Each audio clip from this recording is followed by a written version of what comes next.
Keep yourself in the loop of everything football. Listen to Alex and Jeremiah on the Golden State Media Concepts Football Podcast. Hello there, I'm Jeremiah. I am Alex, always and forever here. Dedicated to college and NFL football. The latest football news on and off the field. NFL draft trade rumors. We've got you covered from the NFL, Big Ten, SEC, Big 12, Pac-12, ACC, and everything else in between. Listen to the Golden State Media Concepts Football Podcast.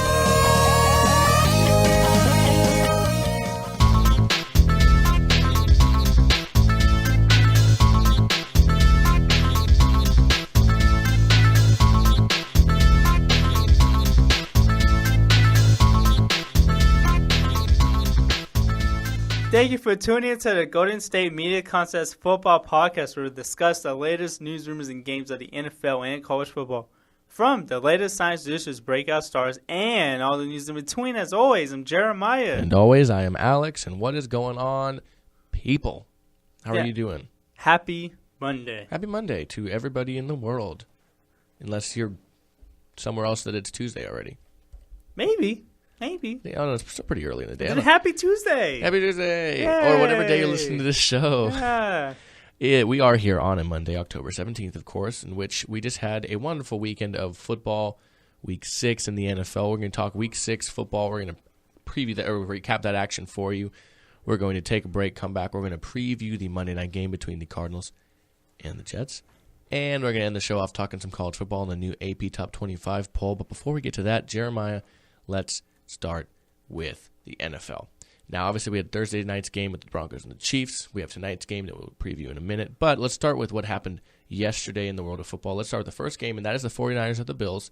The Bills took this one at home, 45-16 on the strength of LaShawn McCoy, Shady McCoy, getting some Chip Kelly revenge there. 140 yards and 3 scores for him. Tyrod Taylor, 179-2.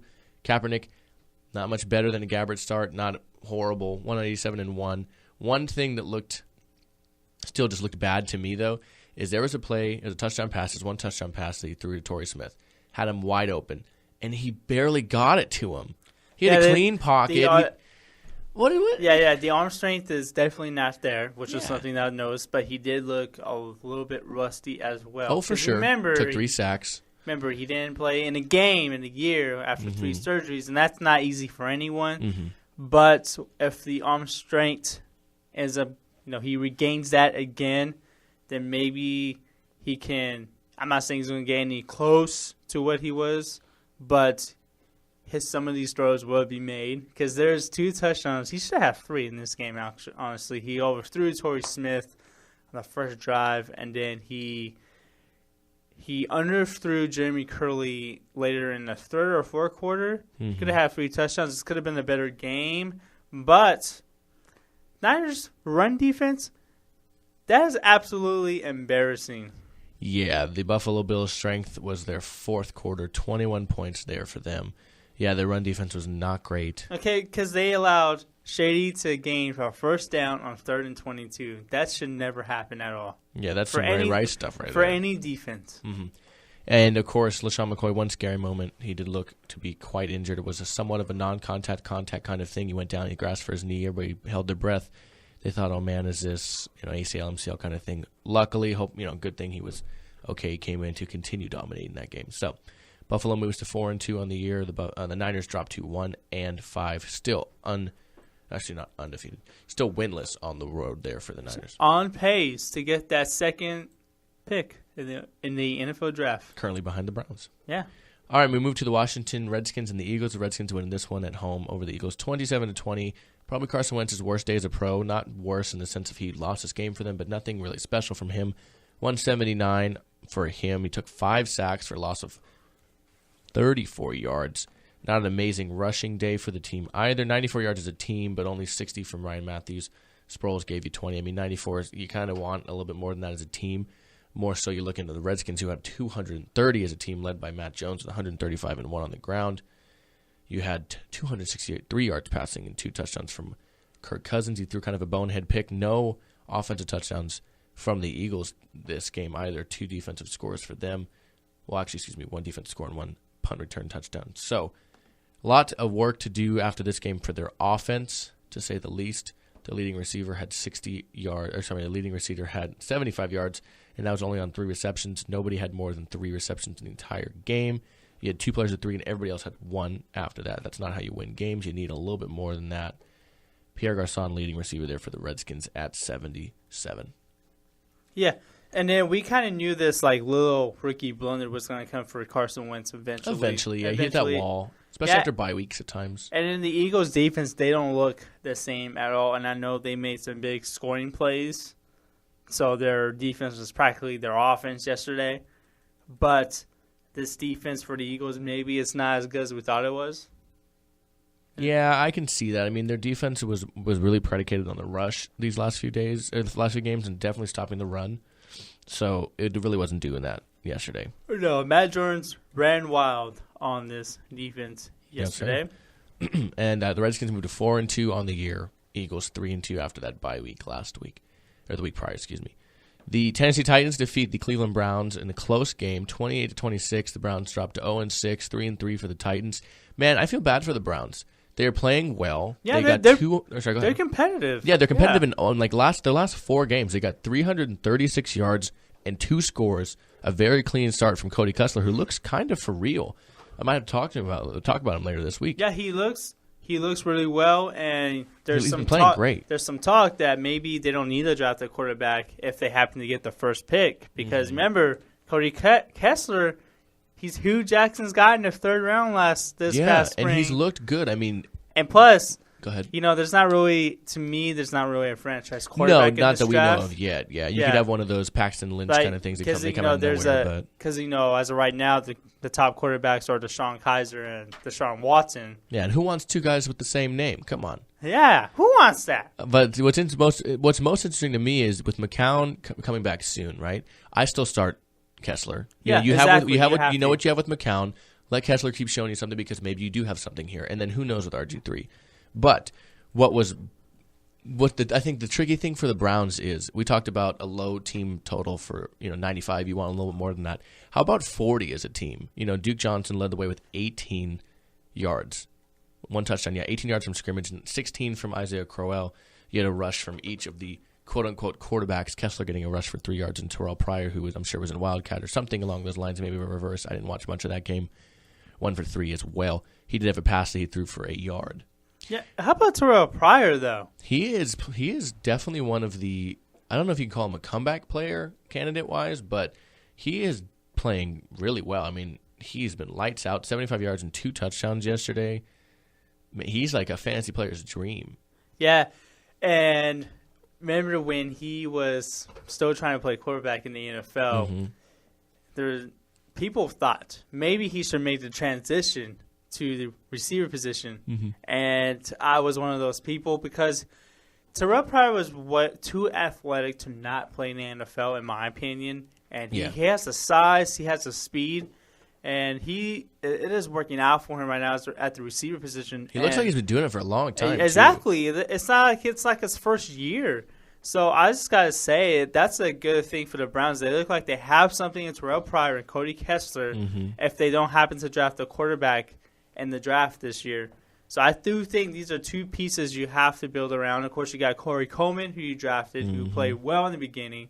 You don't have Josh Gordon coming back. Yeah, they haven't announced a release yet, but they said probably. But you kind of have to move on for him because of all his troubles. Yeah, understandably. So they got some really good pieces to build around there in Cleveland. They just need to build defense, which I thought they were doing, but they all didn't work out. All of them ended up going to the Patriots or somewhere else.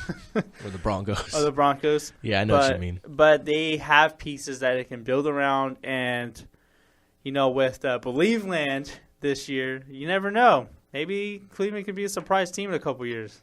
Yeah, I get what you mean. Yeah, I mean, they're definitely playing like a team that could not win. They're currently 0-6. And they could have been easily 3-3 right now, but they're 0-6. They've been highly competitive in some of these games. That's a great way of putting it. Yeah. And then looking at the Titans real quick, 284 yards passing and 3 scores from Marcus Mariota. You had 137 yards as a team rushing-wise. That's more than triple the output of the Browns rushing numbers. So definitely something they need to get right in terms of rushing over there in Cleveland. And then Kendall Wright led the way with 133 yards and 1 score. They definitely need to get him going when their offense gets going because it's a different kind of team, you know? Did you see the diving catch that was great? Oh, Kendall Wright had? That must have knocked every bit of air out of his stomach. And then Rashard Matthews also had one later in the game. Yeah, what about Marcus Mariota, man? He's playing really well. He's playing really well. Yeah, and that's his second in his career. That's only his second home run win in his career. So it's definitely good for him to get that one. It does help when you play the Browns. Yes, it does. If you need a win, play the Browns. I guess that's what they say. All right, moving on. The New York Giants and the Baltimore Ravens both played yesterday. Now they have identical records. Both teams 3-3. Both teams 1-2-1 at home, 1-2-1 on the road. But Eli Manning led the way, 403 yards passing, 3 scores, 2 picks, but neither of them were back-breaking like some of these last few games have been for him. If you want even worse than the Browns, how about 38 yards as a team on the ground, 15 rush yards from Jennings, 13 from Bobby Rainey. Perkins added 2 for 10, so 38. That's pretty bad. Moving over to Flacco, 307, no touchdowns, no picks, 98 yards on the ground. You had 87 of those, though, from Terrence West himself. So definitely something they need to work on there. The best player in this game, though, in my opinion, was Odell Beckham Jr. By far. He had 22 yards receiving and 2 touchdowns, along with 75. But let's put it this way. At halftime, he had 11 yards receiving. Now, do you want to hear a drop-off in statistics? Sure. 220 yards receiving on 8 receptions is pretty good. The next leading receiver behind him is 6 for 34.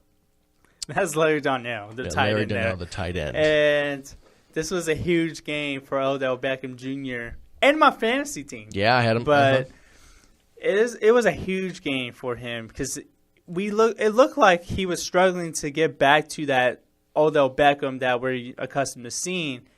And he finally had a breakout game this season. And he also proposed to the net after that, too. Yeah, on both touchdowns, it was weird. It's getting weird, man. And honestly, though, it's kind of gone a little too far now. It's getting weird. I think you should stop it with that. I think we get it. You should stop with the net now.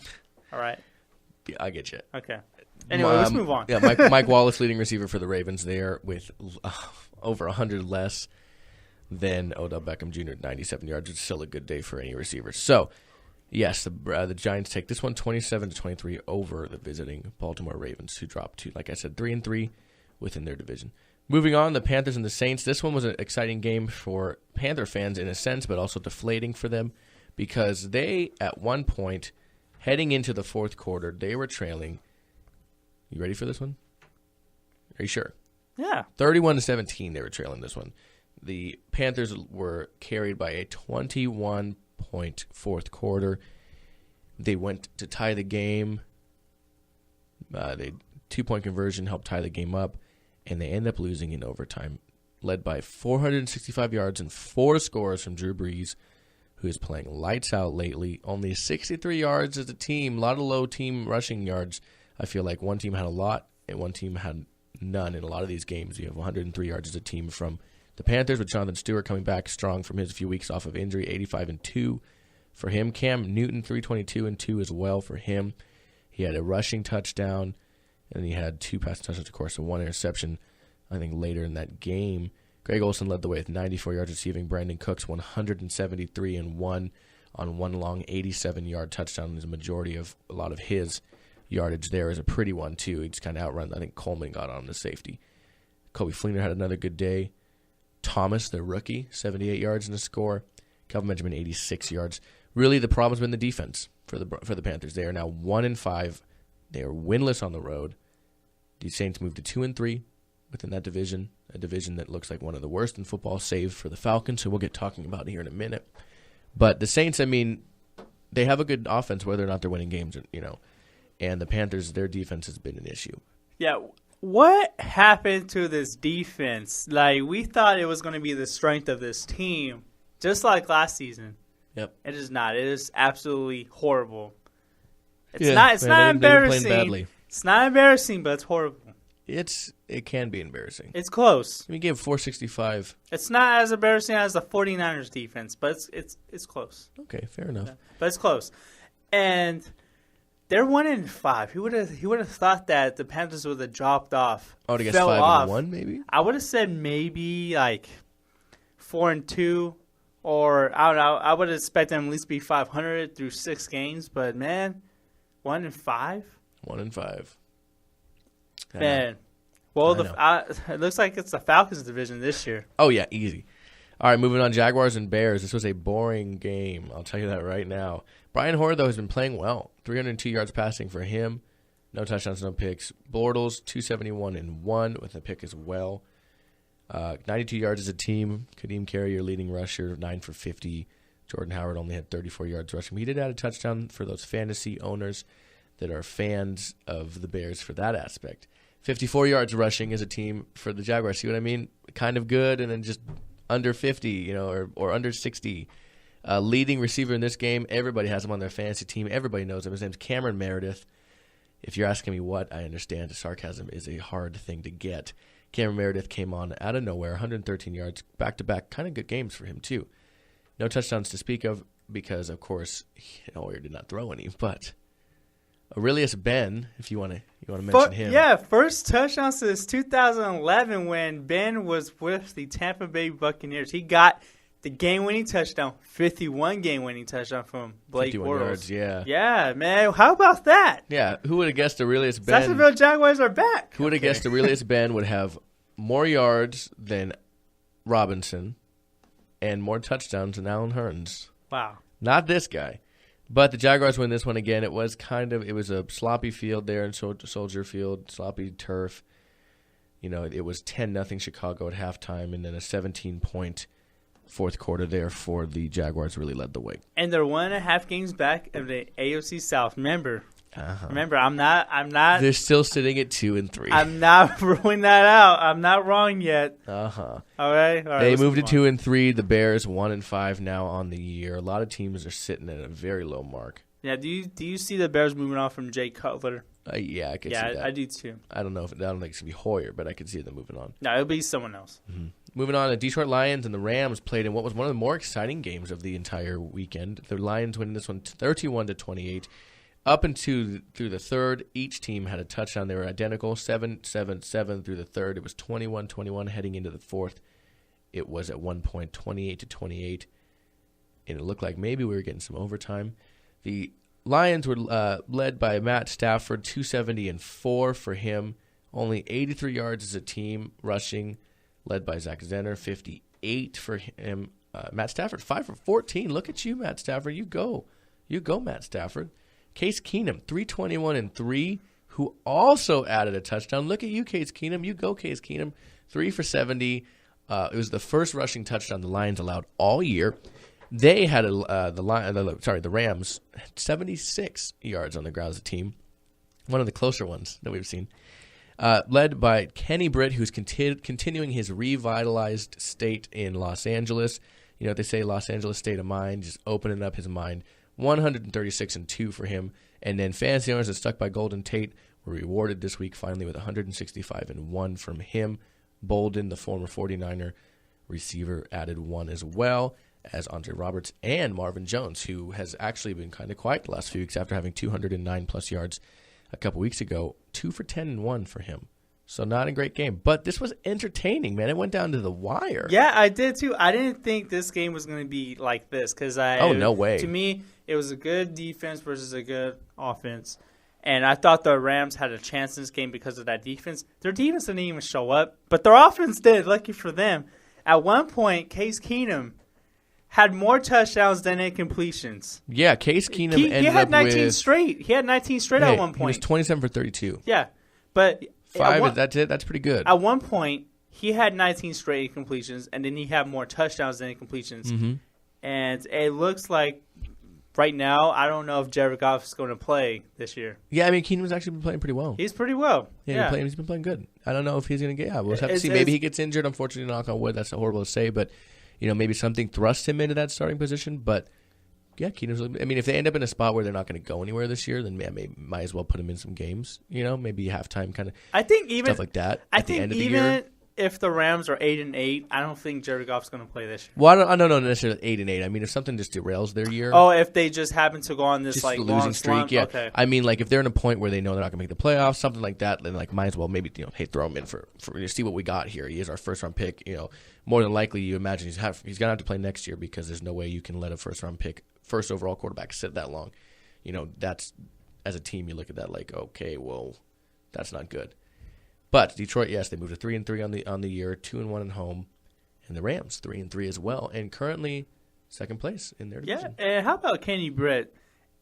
How about Kenny Britt? Yeah, and how about Golden Tate finally coming alive? And Todd Gurley, man, he's just sophomore slump just continues. Mm-hmm. Yeah, he had a decent game, but not an amazing game. If only this team had a quarterback. Oh, wait, they do. He's on the bench. I don't know. Keenan played pretty good. Yeah, he did play pretty good. I can't knock him. No, I can't. You can't. I can't diss him. Not he played after that pretty game. good. Mm-hmm. No. All right, let's take our first break. We'll come back and we'll do the rest of the slate of games throughout the Sunday and Sunday night. So let's do that real quick, and we'll come back in just a minute here at the Golden State Media Concepts Football Podcast. Tired of searching the vast jungle of podcasts? Now listen close and hear this out. There's a podcast network that covers just about everything that you've been searching. Hey! The Golden State Media Concepts Podcast Network is here. Nothing less than a podcast bliss with endless hours of podcast coverage. From news, sports, music, fashion, cooking, entertainment, fantasy, football, and so much more. So stop lurking around and go straight out to the Golden State Media Concepts Podcast Network. Guaranteed to fill that podcast itch. Whatever it may be. Visit us at www.gsmcpodcast.com. Follow us on Facebook and Twitter, and download us on iTunes, SoundCloud, and Google Play.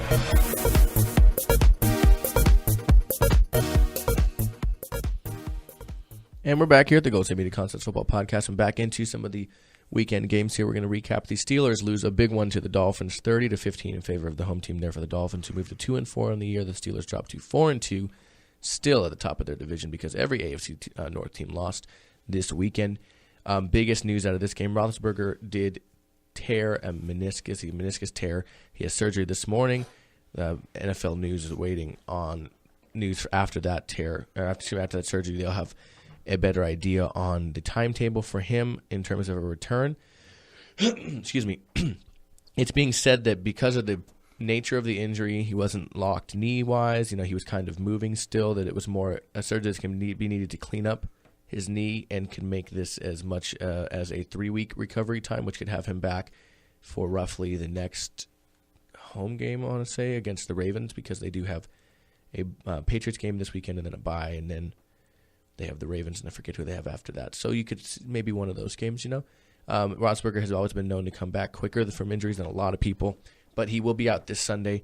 The biggest story in terms of production in this game is Jay Ajayi, 204 yards rushing and 2 scores.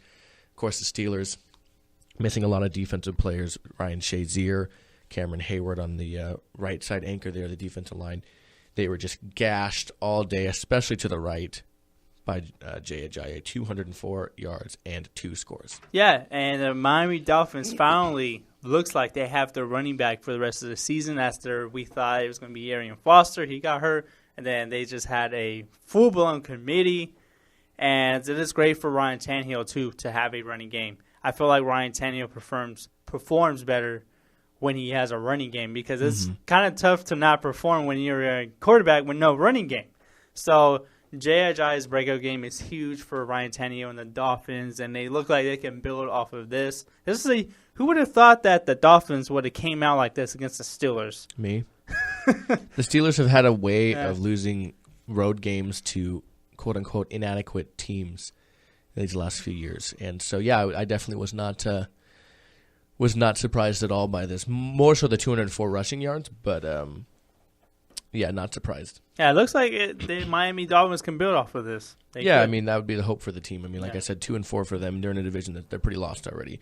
And that's the Patriots. And that's the first 200-yard rushing game this year from Ajayi. Moving on to the last of the morning games, the Bengals lose to the Patriots 35-17 on the back of Tom Brady's return from suspension, his first home game of the year. 376 for him. Not many rushing yards as a team. Again, 79.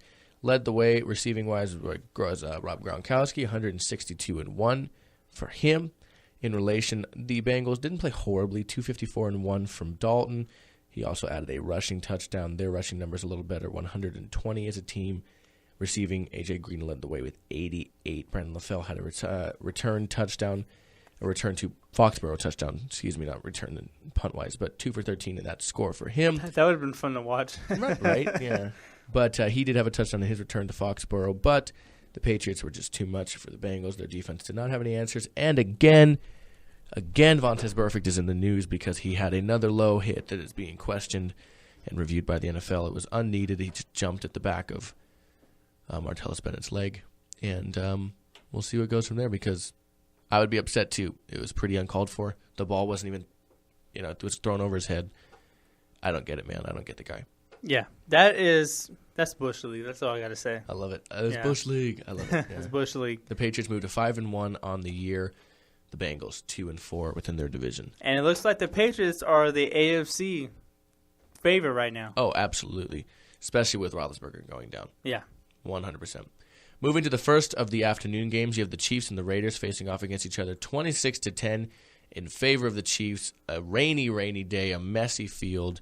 Yeah, it was raining hard here in Northern California. It was. Yesterday. Look at these numbers. 224 yards passing for Alex Smith. He didn't have a pick. He didn't have a touchdown. That's kind of normal for him.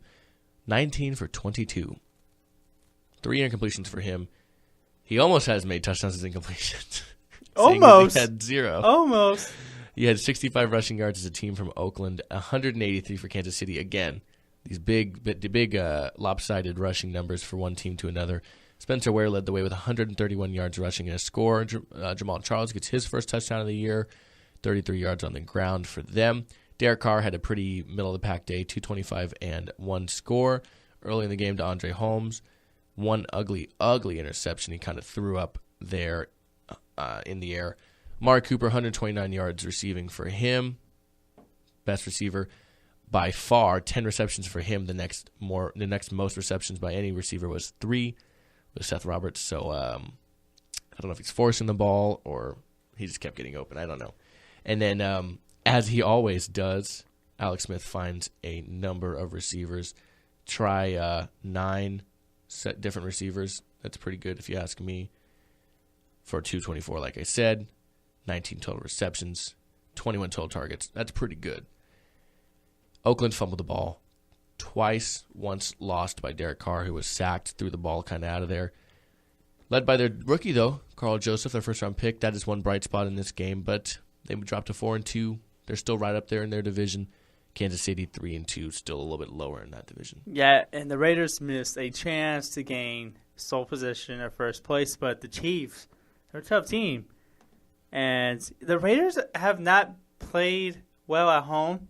Nope. To be honest, 1-2. And not the same as they do on the road. Yeah, it's weird to me. But they've been great on the road. They've been so great on the road. Remember, this is a young team. Yep. This is a young team. They're going to have these low growing pains, and I do think the Raiders are going to be fine. I think this defense is going to get better throughout the year. It's not going to get any worse than it is for the Raiders defense, but they're going to get better. And I do think they're still a playoff team, but like I said over and over again, they're not a Super Bowl team. So you got to lower your expectations over there, Raider Nation. I know how Raider Nation gets growing up around a lot of Raider fans. Mm-hmm. I wasn't one of them. I know how they get, but I got to tell them, you got to be realistic. The Super Bowl can't be happening with the defense, and this team is just too young. Yeah, very true. It's too young. But anyway, let's move on. Seattle defeats Atlanta 26-24 in what can only be described as a Seattle-type win. They just get lucky. They find ways to win these games. I mean, it's not obviously luck, but they just find ways to win these games. 335 yards passing and 3 touchdowns from Matt Ryan. 1 interception that came at the worst absolute time. At the end of the game, they didn't need to be throwing it. 139 yards receiving from Julio Jones. Another great day from him. But they skate by again. They get another win that they rightfully, in my opinion, didn't deserve. They didn't deserve that win. Yeah, and this Atlanta Falcons team, I think they're for real. They're legit now because they were down 17-0, and then they came back and tied it. And Matt Ryan just threw the interception at the wrong time, and yeah, I agree with you, Alex. I do think that the Falcons threw this game away. Yeah, but literally Literally funny, away. yeah. But one thing too, two things that stood out to me: the no call at the end of the game, which you can whine about that as much as you want, it can't be changed. Anyways, what you said about them being for real. One thing about them is they had that great start last year, and then they played legitimate opponents, and they got rolled. And people were like, "Oh, I guess they weren't as good as they were." Well, they just went toe to toe with the Seahawks team that they very much should have beaten.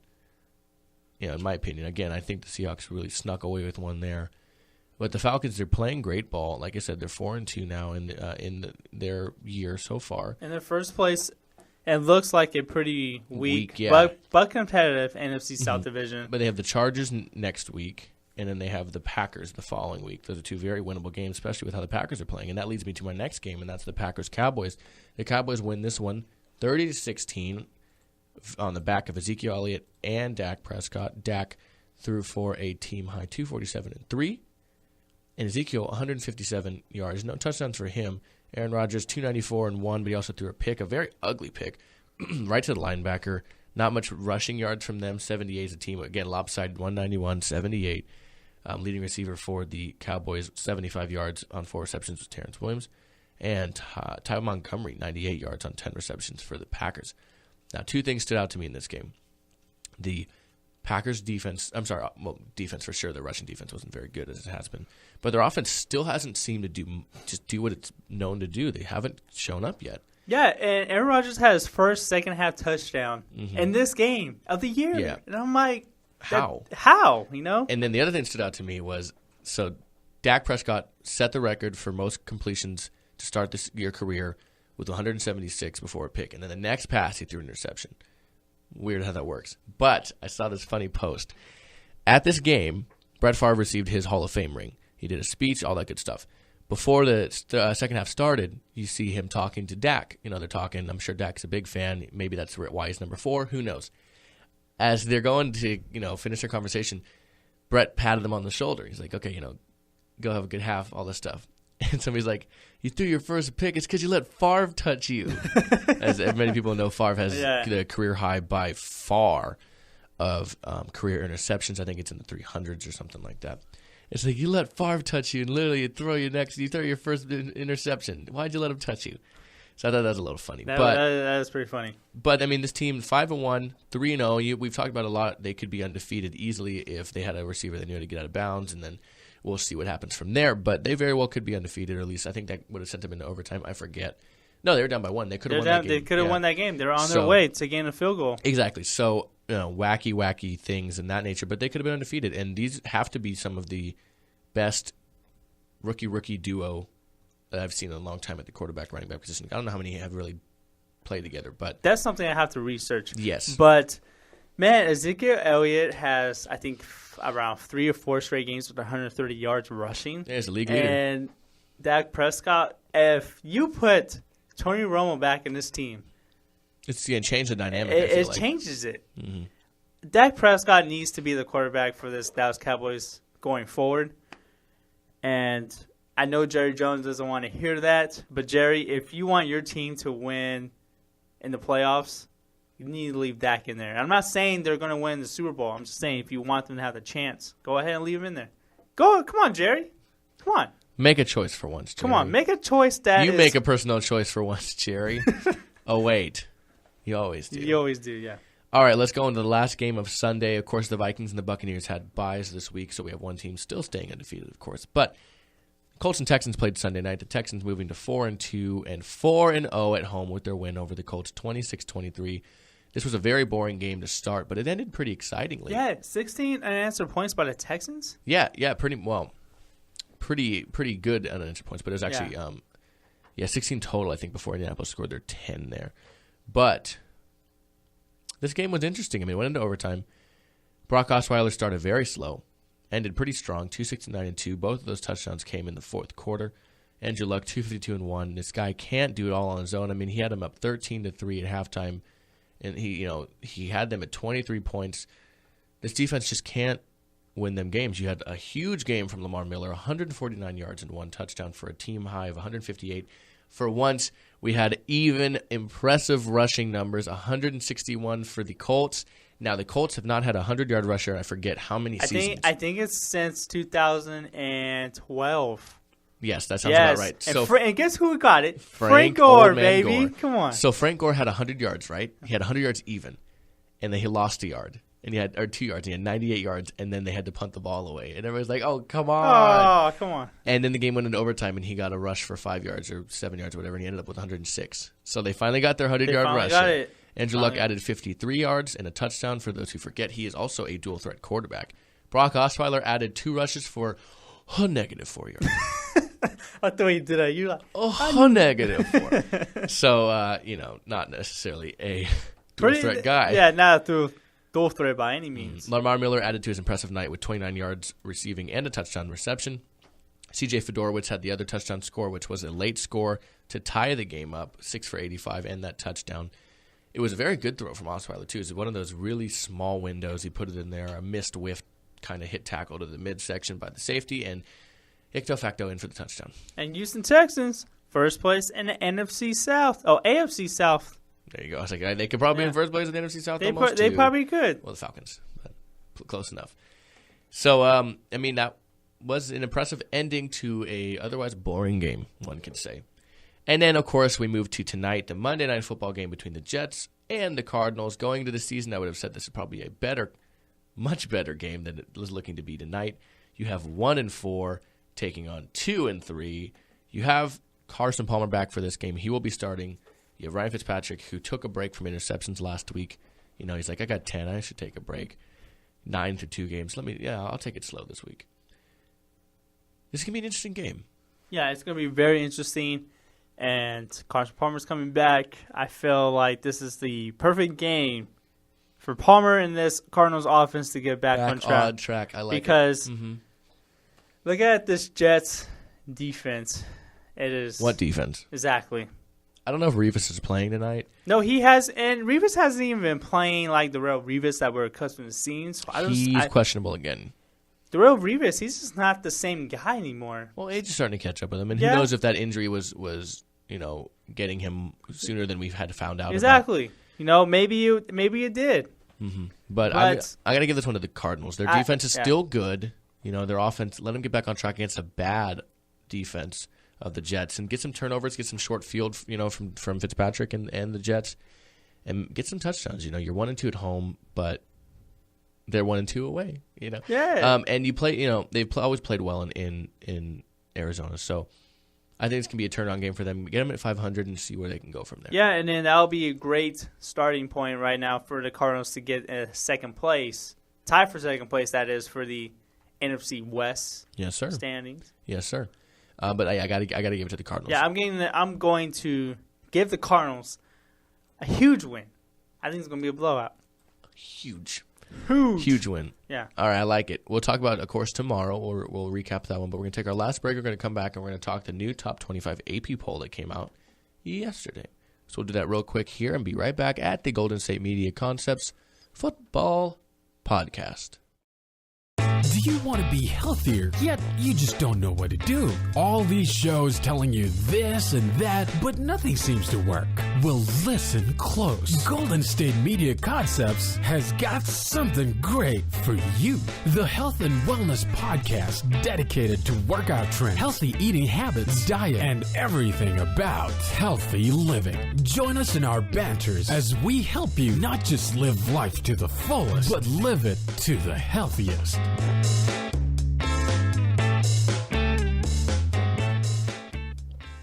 And we're back here at the Golden State Media Concepts Football Podcast. We're going to get into the top AP 25 poll, the AP Top 25 poll, And for that recap, it is the same through 1 through 7. So other than that, Jeremiah, let's get a new lowdown on the 25 this week. It's actually not the same as 1 through 7. Well, we had the flippity flip. We have a flippity flip, so to speak. So 1 and 2 are the same, but we got new number 3, and that is Michigan, and we got new number 4. That's Clemson. So they flip flop. spots right there. The interesting thing is going to be when Ohio State and Michigan play. This will be the highest seeded matchup between these two teams since I want to say it was 04 or 2006. 08 or 06. Okay, 2006. So When they were 1 and 2. When they were 1 and 2. Yeah. So So they it's- combined. That's going to be a huge game. Yeah. I have that circled down on my calendar. Yeah, I can't wait for that one. Okay, and then moving on to 5 and 6 is Washington, Texas A&M, and then 7, Louisville. So those all stay the same. Those all stay the same. So then it starts to change from 8 pretty much and so forth. Mm-hmm. So we got new number 8 in Nebraska. They move up 2 spots. Baylor move up 2 spots to go to number 9. Wisconsin, after a tough loss to Ohio State, they moved down 2 spots. And that was a really good game, by the way. That was a really good game, yeah. Really good game. They look pretty solid. They do. And Wisconsin's for real. I'm telling you that right now. Ben said the same thing. They are for real, and I didn't think Wisconsin was going to come out strong like that, but that good defense, they play reasonable, good enough offense. Wisconsin's for real this year. And then Houston moves up 2 spots at 11. And then West Virginia, they move up 8 spots from 20 to 12. Man, I think West Virginia, They're moving on up. I think we got to start paying attention to this team. No one's talking about them. They're still undefeated. They're still undefeated. I think they can possibly be a playoff sleeper. This team has played really well in their conference, and even though they kind of have a weak schedule, I think we got to start paying attention to them moving forward. I think so, too. Yeah, I agree with you on that one. I don't know. They've maybe been playing great. We might talk about them on Wednesday. We never know. We might. But I'm not guaranteed. I'm not guaranteeing it. But anyway, Florida State moves up 1 spot to 13. Boise State moves up to 1 spot as well to 14. And then we got Florida moving up 3 spots. And then Oklahoma moves up 3 spots to 16. Arkansas, after that really great win on Saturday, move up from 22 to 17. And Tennessee, after that brutal loss to say the least, Alabama, they moved from 9 to 18. And I kind of saw this coming. There's no way that you can play the way that you do and still be ranked in top 10. I kind of knew that Tennessee was going to drop off even before the game started. Yeah, Tennessee has had issues all year, and it's those have been the leading issues, honestly. I kind of think Tennessee was a little bit overrated this year. I knew they were a good team, but I didn't think they were good enough to be in the top 10, open up in the top 10, so to speak. That's just me. Mm-hmm. But we got Utah moving up 2 spots to 19. And what about Western Michigan moving up to 20? Man, they just killing it in the MAC there. Yeah, the Western Michigan, I was saying, we're starting to pay attention to the Mid-American. No, because they're blowing out every opponent that they play. And this team is impressive on offense. Their defense has been pretty good, too, to say the least. Yeah, I mean, they've been playing pretty well. So I mean, a lot's been going well. Good for them. So. Yeah, good for you, Western Michigan. Yeah, good for you, Western Michigan. And then we got Auburn moving from 23 to 21. And then we got a new 22 at North Carolina after the upset over the U. And then we got Mississippi, Ole Miss, moving all the way down to 23 from 12 after their loss to Arkansas this Saturday. Then we got Navy moving up 1 spot to 24. Then we got new number 25 and LSU. Back into the top 25. Back in the top 25. Look at you, LSU. It's like almost like you're playing football again. Yeah, I know. Here we go. Yeah, so kind of what you expected. So Miami is out, and the other team that's out, I think, is Virginia Tech. Yeah, I think Virginia Tech fell out. It's going to be interesting to see the next few weeks, kind of some of these teams like, so say Washington State, right? 3 straight wins against 3 straight Pac-12 opponents. You got Oregon, Stanford, and UCLA. You know, they finished the year, I think, ranked 24th or 22nd or something last year. It'd be interesting to see if they can work their way back up there, if a team from the Mountain West can work their way back in. San Diego State. I think San Diego State can possibly make their way back there. Yeah, depending on who they have left to play. If one of these teams, if LSU and Navy can hold tight on their spots within here, if Western Michigan can stay in there, you know, it's going to be interesting to see the last few weeks how these teams fare through the top end, the back end of the countdown. And I think maybe Colorado can probably get back into the top 25. Colorado as well, yeah. Mm-hmm. So it's something to look forward to. Exactly, that's what I'm saying. So it's I mean, this is going to be now we're really into the spot where these are actual legitimate polls, you know. They actually make sense. Except, you know, not teams that are dropping 2-3 spots every few weeks or huge spots because they lose one game. So now is the time to really see what these teams are made of.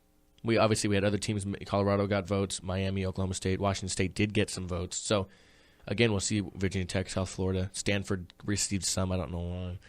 We'll see where we can go from here. I got a question for you, Alex. As of right now, who are your top 4 teams for the college football playoffs? Alabama, Ohio State. Let's see. That's gonna be a tricky thing. One of these teams is gonna fall out. Alabama, Ohio State,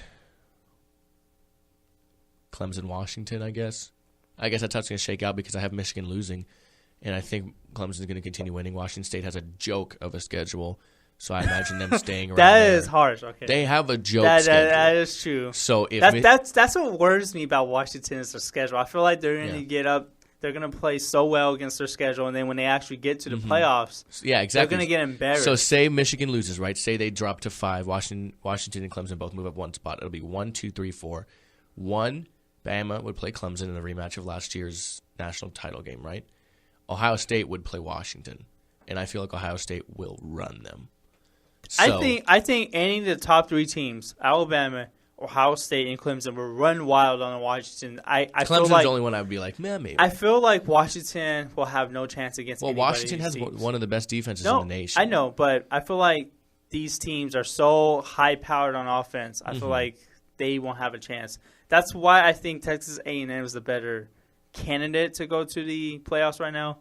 But the fact that, Washington has been pretty much running wild on everyone. Yeah, exactly. I think they're still ahead. But I wouldn't be surprised if Texas A&M but goes over in the polls. I get what you mean. Because purely based off strength of schedule. Well, because Texas A&M is in SEC, so I wouldn't be surprised if that happened. And I think it could, and I wouldn't be surprised if Louisville got back in there somehow. Because they got a lot of work to do. Teams got to lose. They have to lose, and then remember, Louisville still has to play Houston. That's going to be a top 10 game, I think, because I think Houston's going to somehow get back in the top 10. They're not getting back in the top 5, but they're going to get back in the top 10, I think. So that might Ohio State and Michigan tie. Maybe. I think they would still just stay in the same spots. Oh, man. I think people would love to have a tie between Michigan State and Ohio State. So, not Michigan State, Michigan. Just so they can both make the playoffs, but they can't. It just doesn't happen. Not going to happen. No. Man, and it's a shame, too, because both of them kind of deserve it. They do. Oh, but anyways, we can't wait to see what next week's is going to look like. But until then, we have to go. We'll be back tomorrow, of course, to recap tonight's football game and talk plenty of sports related to the football world. But until then, we got to go. Anthony will be back Wednesday, but until then, just Jeremiah and I tomorrow. For Anthony, we'd like to say thank you for listening. As always, I am Alex. And I'm Jeremiah. And we will see you guys tomorrow. You have a good day. Enjoy tonight's Monday Night Football game. And if you're into other sports, there's some playoff baseball, I think, tonight, too. So check it out. Have a good day, guys. You've been listening to the Golden State Media Concepts Football Podcast, part of the Golden State Media Concepts Podcast Network. You can find this show and others like it at www.gsmcpodcast.com. Download our podcast on iTunes, Stitcher, SoundCloud, and Google Play. Just type in GSMC to find all the shows from the Golden State Media Concepts Podcast Network, from movies to music, from sports to entertainment, and even weird news. You can also follow us on Twitter and on Facebook. Thank you, and we hope you have enjoyed today's program.